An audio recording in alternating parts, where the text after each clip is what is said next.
Hello friends, welcome to my channel. आज मी तुम्हाला दाखवणार आहे चवीला एकदम भन्नाट आणि बनवायला एकदम सोप्या अशा कोबीच्या भाजीची रेसिपी। तर ही कोबीच्या भाजीची रेसिपी स्टेप बाय स्टेप नक्की बघा, अजिबात कुठेही स्किप करू नका। तर कोबीची भाजी बनवण्यासाठी सर्वात आधी इथे मी एका कढईमध्ये 2 चमचे तेल घेतले आहे। तेल व्यवस्थितपणे गरम करून घेतले। तेल गरम झाले की त्यामध्ये 1 छोटा चमचा राई आणि 1 छोटा चमचा जिरं टाकून घेतलं आणि पाव छोटा चमचा हिंग पावडर टाकून फोडणी परतून झाली की मी यामध्ये कांदा टाकून घेतलेला आहे। तर मी ते एक मोठ्या आकाराचा कांदा घेतला होता। कांदे जर का लहान असेल तर 2 घ्यायचे आहेत। कांदा परतत असताना गॅसची फ्लेम मध्यम ठेवायची आहे। कांदा थोडा हलका गुलाबी रंगाचा झाला की मी यामध्ये एक बारीक चिरलेला टोमॅटो टाकून घेतलेला आहे। तर टोमॅटो इथे मी मीडियम साईजचा घेतला होता। टोमॅटो व्यवस्थित परतून घ्यायचा आहे। अर्धा मिनिटभर टोमॅटो परतल्यानंतर मग मी ह्याच्यामध्ये सर्व मसाले टाकून घेतलेले आहेत।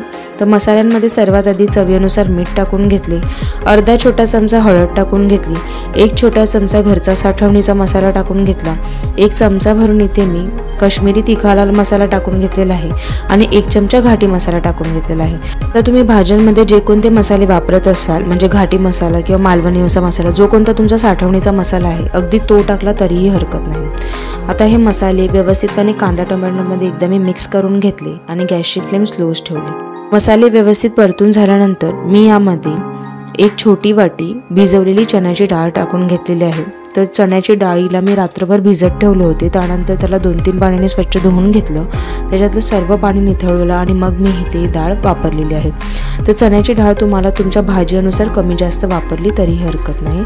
आता ही जी चण्याची डाळ आहे ती एकदा मी सर्व मसाल्यांमध्ये मिक्स करून घेतली। मग कढईवरती झाकण ठेवले एक 5 ते 6 मिनिटांसाठी। भाजी करपू नये म्हणून मी कढईवरच्या झाकणावरती थोडेसे पाणी टाकून घेतले होते आणि नंतर 5 ते 6 मिनिटे झाले की मी कढईवरचे झाकण काढले, भाजीला व्यवस्थित एकदा परतून घेतले। तर भाजी ते 50% कुक झाली होती।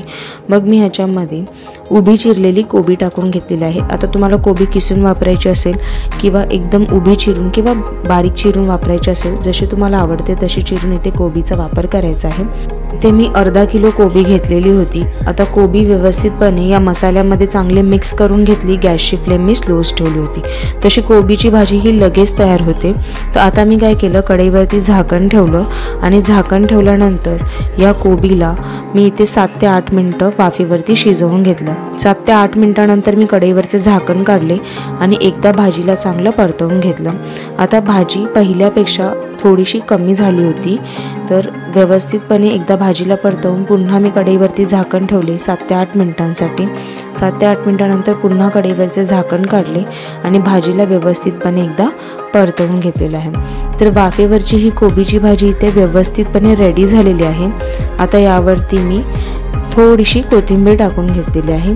कोथिंबीर टाकल्यानंतर पुन्हा एकदा क्विकली भाजीला मिक्स करून घेतलं आणि गरमागरम वाफेवरची कोबीची भाजी इथे तयार झाली। तर ही गरमागरम भाजी मी इथे एका प्लेटमध्ये काढून घेतली। तर ही कोबीची भाजी तुम्ही चपाती, नान, फुलका, भाकरी कशासोबत सुद्धा खावा, खाण्यासाठी उत्तम लागते आणि त्यानंतर तुम्ही ह्याला टिफिनमध्ये सुद्धा घेऊन जाऊ शकता। एकदम मस्त अशी भाजी लागते। तर तुम्हाला आजचा माझ्या ह्या कोबीच्या भाजीचा व्हिडिओ कसा वाटला तो मला कमेंट सेक्शनमध्ये नक्की सांगा आणि जर का तुम्हाला माझी रेसिपी आवडली असेल तर चॅनलला लाईक, शेअर, सबस्क्राईब करायला विसरू नका। थँक्यू।